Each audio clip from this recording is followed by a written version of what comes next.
Dadperfectrevenge. My daughter-in-law called me last Tuesday and said, "Victor, we've decided Marcus and I are moving into your lake house. If you have a problem with it, you can find somewhere else to retire." I didn't argue with her right then. I just hung up and started planning exactly how I was going to show her what happens when you mess with the wrong old man. Let me back up. I'm Victor Pierce, 63 years old, and I just retired after 37 years as a mechanical engineer. 37 years of getting up at 5 a.m., missing family dinners, working weekends, and eating lunch at my desk, while younger guys went out to restaurants. Every penny I saved, every vacation I skipped, every overtime hour I worked, it all went toward one goal, that lake house in northern Minnesota. I bought the place in March for $285,000. 3 bedrooms, 2 bathrooms, sitting on 2 acres with 200 feet of pristine shoreline on Lake Vermilion. The realtor said it was the nicest property she'd seen in 20 years. I paid cash, no mortgage, no debt, just the fruits of a lifetime of hard work. The first month there was everything I'd dreamed of. I'd wake up to loons calling across the water, drink my coffee on the dock, and actually hear myself think for the first time in decades. No traffic, no neighbors yelling, just peace and quiet. I was finally living instead of just surviving. Then Ashley decided she wanted it. Ashley Pierce is my daughter-in-law, married to my son Marcus for 8 years now. She used to sell real estate until the market got tough, and now she's been between opportunities for about 2 years. That's her way of saying unemployed. She's 32, used to making decent money, and not handling the lifestyle adjustment very well. When I told Marcus about buying the lake house, he was happy for me, said I deserved it after all those years of sacrifice. But Ashley, she got this look in her eyes, like she was calculating something. I should have paid attention to that look. The first hint of trouble came in April. Ashley started making comments about how big the house was for just one person, how it seemed wasteful to have 3 empty bedrooms most of the time. She'd mention it every family dinner, just little digs here and there. Then in May, she stepped it up, started talking about how expensive it must be to maintain such a large property. How worried she was about me living so isolated at my age. Real concerned about my safety, she was. Marcus bought into it at first. Started asking if I was okay up there alone, if I needed anything. But I've been dealing with manipulative people my whole career. You don't survive 37 years in engineering without learning to spot someone trying to work an angle. Ashley wasn't worried about my safety. She was working up to something. The call last Tuesday made it crystal clear what that something was. "Victor," she said, "not even a hello first. Marcus and I have been talking, and we think it makes the most sense for us to move up to the lake house. We can help you maintain it, and you won't be alone anymore." "I don't need help maintaining it," I told her. "And I like being alone. That's not healthy for someone your age. Besides, we're family. We should be together." Family. That word again. Ashley loves to throw that around when she wants something. "The house isn't big enough for all of us," I said, which was true. It was big enough, but I wasn't about to admit that. "Oh, you can stay in the guest room. We'll take the master bedroom since we're younger and need more space." The guest room. In my own house. That I bought with my own money. That's when she delivered the line I mentioned earlier about finding somewhere else to retire if I had a problem with it. After I hung up, I sat on my dock for about an hour, just thinking. I could feel my blood pressure rising, which isn't good at my age, but I needed to get my head straight.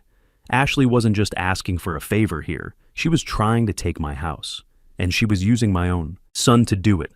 I called my attorney, Beverly Martinez, that same day. Beverly's about 45, sharp as a tack, and she's handled some property disputes for me before. I told her the whole situation. "Victor," she said, "you need to understand something. This isn't just about a house. This is about establishing a pattern. If Ashley succeeds in pushing you around on this, it won't stop here. People like her, they escalate." "What do you mean?" "I mean, next it'll be your finances, your healthcare decisions, maybe even your living situation entirely. I've seen this before with elderly clients. Elderly clients, I didn't love hearing that, but I knew she was right. What do you recommend? Document everything, every conversation, every text message, every phone call, and I want you to hire a private investigator. Isn't that a bit much? Victor, if someone was trying to steal your house through a legal loophole, you'd hire a lawyer, right? This is the same thing, just with different tactics." She gave me the number for Carol Williams, a private investigator who specializes in financial fraud and family disputes. I called Carol that afternoon. Carol's voice was all business. Mr. Pierce, I need you to understand that family financial fraud is more common than people think. Adult children manipulating elderly parents, spouses hiding assets, relatives making false claims about money owed. It happens every day. I don't think Ashley's doing anything illegal, maybe not yet. But let me ask you this. Do you know anything about their financial situation, their debt levels, any gambling problems, substance abuse, anything like that? I realized I didn't know much about Ashley and Marcus's finances at all. Marcus has always been private about money, and Ashley certainly wasn't sharing details. I'll do some preliminary research, Carol said. Basic background check, credit reports, public records. It'll cost you $500, but it might save you a lot more than that. I hired her on the spot. While I was waiting for Carol's report, I went to the hardware store and bought a security camera system. Nothing fancy, just basic cameras for the driveway and front door. I've always been handy with electronics, so installation was no problem. I also started recording every phone call Ashley made to me. Minnesota's a one-party consent state, so it's perfectly legal as long as I'm part of the conversation. Good thing too, because Ashley called me 6 more times that week. Each conversation got a little more aggressive. She started bringing up things like how much money I'd spent on the house, how selfish it was to hoard such a nice property, how disappointed she was in my attitude toward family. The best part was when she said, "Victor, after everything Marcus and I have done for you over the years, the least you could do is share the house with us." Everything they'd done for me, I asked her to be specific. "Well, we invited you to Thanksgiving dinner every year. You invited me to bring the turkey and pay for the wine. And we always include you in family photos. Because I'm family, Ashley, that's not a favor." She got flustered then and hung up on me. But I had it all recorded. By Thursday, Ashley was escalating her tactics. She started posting vague messages on Facebook about selfish family members who don't understand what family means. Nothing direct enough to be obvious, but anyone who knew our situation would understand what she was talking about. She also began what I can only describe as a whisper campaign among our extended family. My sister Linda called me Friday morning. "Victor, I got a strange call from Ashley yesterday. She seemed really worried about you living alone up there. Said you've been acting confused lately." "Confused how?" "She said you've been making some questionable financial decisions, spending money on things you don't need. She's concerned you might be getting taken advantage of." That's when I knew Ashley was laying groundwork for something bigger than just getting my house. She was trying to make people think I was losing my mental capacity. "Linda, I want you to listen to me very carefully. I am not confused. I am not making bad financial decisions. Ashley wants my lake house, and she's trying to manipulate the family into supporting her. But, Victor, she seems so genuinely concerned. She's a very good actress. Trust me on this." Carol's report came back the following Monday, and it was eye-opening. Ashley had $73,000 in credit card debt, most of it from online shopping and some kind of multi-level marketing scheme she'd gotten into. Marcus probably didn't know about half of it because some of the cards were in her maiden name. But that wasn't the worst part. The worst part was the $28,000 cash advance she'd taken against Marcus's retirement account 6 months ago. The paperwork showed his electronic signature, but Carol found evidence that Ashley had been using his login credentials for various financial accounts, identity theft, plain and simple. "There's more," Carol said when she called to go over the report. "I found a series of text messages between Ashley and her sister where they discuss the plan for your lake house. Apparently this has been in the works since before you even bought the place." "How did you get her text messages?" Ashley's not very careful with her digital security. She uses the same password for everything, and her sister's even worse. They were discussing this whole thing in a Facebook group chat with their mother. What exactly were they discussing? How to manipulate Marcus into supporting the move. How to make you seem unreasonable for refusing. And here's the kicker. Ashley's been telling people you're showing signs of dementia. My stomach dropped.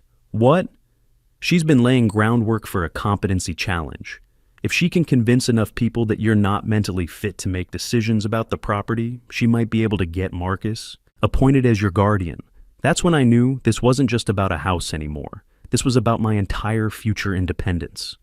"What do we do?" I asked. "We get ahead of this." I'm going to arrange for you to have a comprehensive cognitive evaluation done by a neuropsychologist. We'll document that you're completely competent. And Beverly Martinez is going to help us set up some legal protections for your assets. The cognitive evaluation took most of a Thursday morning at the University Hospital in Duluth. 2 hours of tests, puzzles, and interviews. The doctor, a woman about 50 named Dr. Peterson, said my cognitive function was above average for my age group.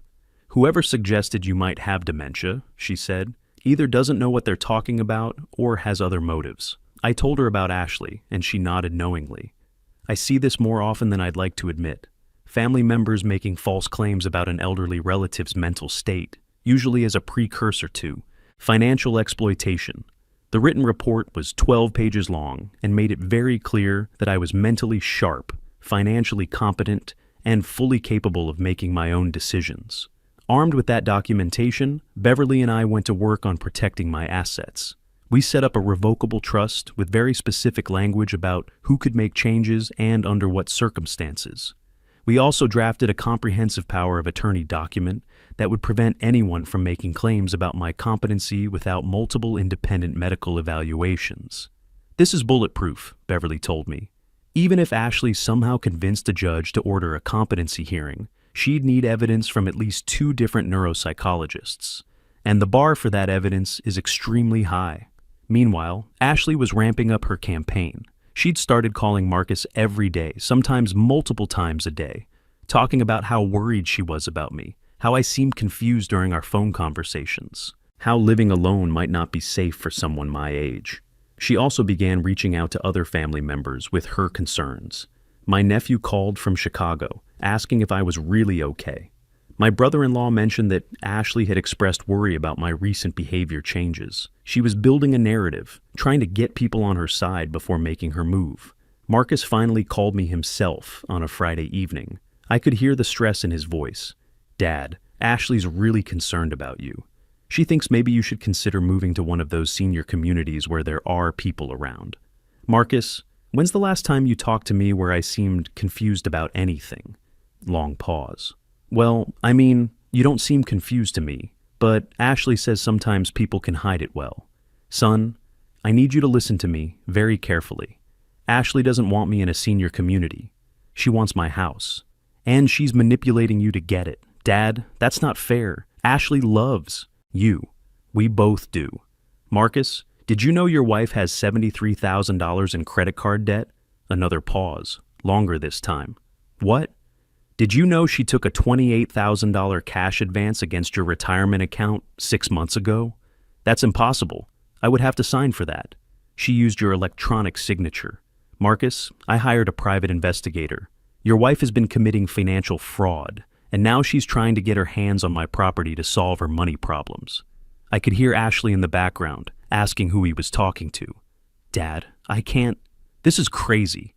You hired an investigator on my wife? I hired an investigator to protect myself from someone trying to steal my house. The fact that it's your wife makes it harder, not easier." Marcus hung up on me. I expected that. What I didn't expect was what happened next.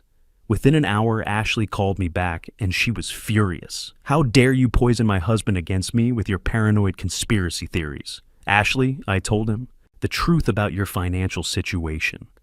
If that poisons him against you, maybe the problem isn't what I said. You're a bitter, lonely old man who can't stand to see other people happy. That house is wasted on you. The house I bought with my own money is wasted on me. Yes. You sit there all alone like some kind of hermit while Marcus and I are struggling to make ends meet. We could use that place to build something beautiful, maybe start a family business, but you're too selfish to see beyond your own nose." This was the first time Ashley had dropped her concerned, caring act and shown me who she really was. I was recording the whole thing. "Ashley, what family business? We've been looking into vacation rental properties. Do you know how much money that lake house could generate on Airbnb? Thousands every month during peak season. But you'd rather let it sit empty than let your family benefit." There it was.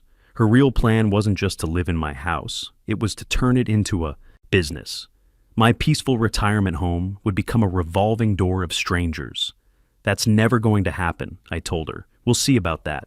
Marcus deserves better than what you're giving him. He deserves a father who actually cares about his future. She hung up, but I had everything I needed. The recording made it clear that Ashley's motives were financial, not emotional. She wasn't worried about my health or safety. She wanted to exploit my property for profit.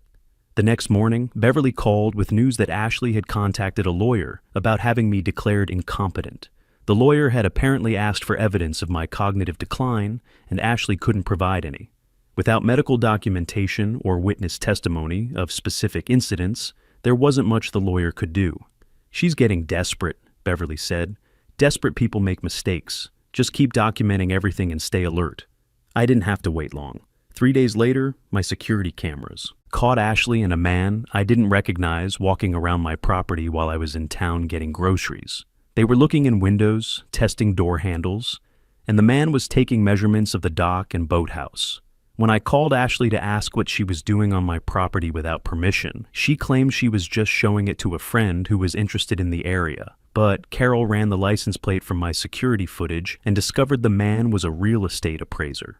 Ashley was having my house appraised without my knowledge or consent, probably to get an accurate value for her legal proceedings. That's when I knew she was planning something bigger than just demanding to move in. "She's building a case," Beverly explained when I showed her the footage. "If she can't get you declared incompetent, she might try to argue that you need a guardian for your own protection, and that the house should be sold to pay for your care. Even though I don't need care, financial manipulation often involves creating artificial crises. She might be planning to manufacture evidence that you can't afford to maintain the property, or that living alone is becoming too expensive." The pieces were falling into place. Ashley wasn't just after my house. She was trying to systematically dismantle my independence and financial security. That's when I decided it was time to go on the offensive. Beverly and I prepared a comprehensive package documenting all of Ashley's financial fraud, the unauthorized property appraisal, her threats, and her manipulation campaign. We also included the cognitive evaluation proving my mental competency. "We're going to send this to the district attorney's office," Beverly said. "Financial elder abuse is a felony in Minnesota, and Ashley's actions clearly fall under that category. But first, I wanted to give Marcus one more chance to see the truth for himself." I called him and asked if he could come up to the lake house alone for a weekend. Just father and son, no Ashley. Surprisingly, he agreed. Maybe he was starting to have his own doubts. Marcus arrived Saturday afternoon, looking exhausted and older than his 35 years. We sat on the dock with beers, watching the sunlight sparkle on the water. "Dad, I need to ask you something directly. Are you having any memory problems, any confusion? Because Ashley's convinced something's wrong." I pulled out Carol's investigation report and handed it to him. "Marcus, your wife has been lying to you about a lot of things. I think you deserve to know the truth." He read through the financial documents with growing alarm. Bank statements showing the unauthorized retirement withdrawals, credit reports revealing the massive debt, text messages between Ashley and her sister plotting to get control of my property. "I didn't know about any of this," he said finally, his voice hollow. "The retirement account. She told me there was a paperwork error and I needed to sign some correction forms. I trusted her. That's what people do when they love someone. They trust.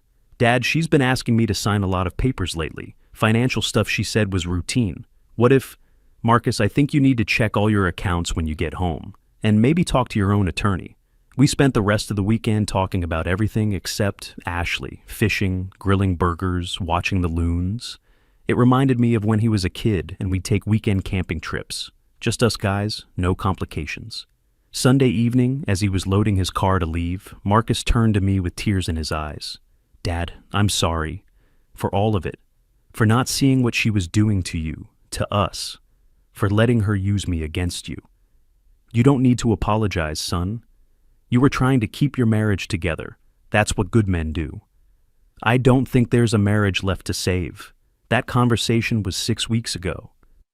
The legal aftermath moved quickly once Marcus confirmed the extent of Ashley's financial fraud. She'd been forging his signature on loan applications, credit card applications, and had even attempted to take out a second mortgage on their house without his knowledge. The district attorney filed charges for identity theft, financial fraud, and elder abuse. Ashley's facing up to 5 years in prison if convicted. She's also been served with a restraining order that prohibits any contact with me. Marcus filed for divorce within a week of discovering the full extent of her deception. Beverly referred him to a good family lawyer who specializes in fraud cases. The divorce should be finalized soon, and Marcus will keep most of their assets since Ashley's criminal activities voided their prenuptial agreement. But the legal stuff took months to sort out, and the important part was already done. My son had his eyes open again. Last weekend, Marcus drove up to visit me at the lake house. He looks healthier now, like a weight's been lifted off his shoulders. We spent Saturday morning fishing for walleye, and actually caught enough for dinner. I've been thinking about moving up to Duluth, he told me as we cleaned the fish. Start fresh somewhere new. There's a marketing position open at a firm up there.